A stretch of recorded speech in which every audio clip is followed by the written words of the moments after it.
Une station en 3D aurait nécessité beaucoup de travail au niveau du modeling, de la texture, l'éclairage. Il faut placer les caméras à l'ordinateur et faire les rendus.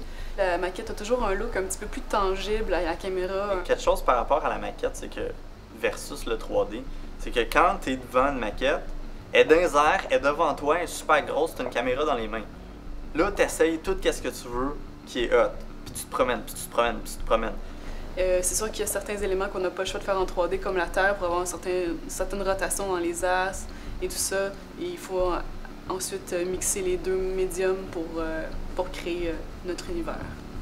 Mais si on avait été full 3D, on aurait uniquement fait la partie, genre, on n'aurait pas eu la partie exploration.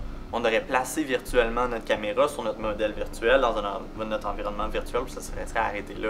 On aurait joué un petit peu avec l'éclairage et tout, mais ça aurait fini là. Fait que la partie de la magie maquette, c'est aussi l'exploration.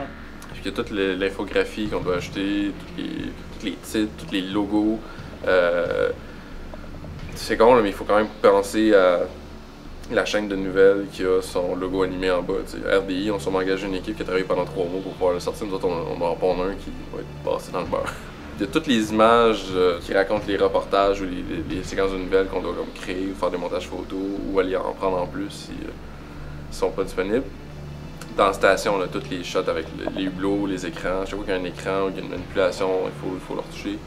Il y a des fois aussi qu'on va comme arranger des affaires, s'il y a un moment donné, deux portes qui doivent être plus collées ensemble, c'est une des rares choses qu'on va faire comme ça, mais il faut quand même le faire.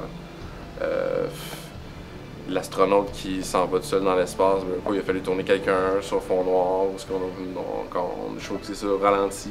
Puis après ça, cette personne, on va l'inclure soit avec la maquette, soit avec l'espace, soit avec la Terre. On a les séquences où est-ce que l'astronaute, on parlait des séquences avec l'astronaute contre un fond noir au ralenti, mais on a aussi un astronaute qui travaille sur une surface du vaisseau.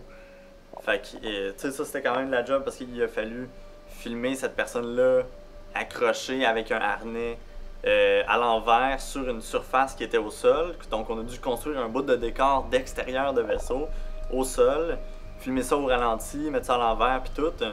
Puis avoir le gars suspendu. Fait que c'était comme une journée de tournage, plus un décor de plus là on a la post-prod. Fait qu'il faut effacer les câbles, il faut rajouter l'espace, il faut étendre le décor parce qu'il y a des bouts de décor qui manquent. Il faut matcher des shots de maquette avec ce faux décor-là.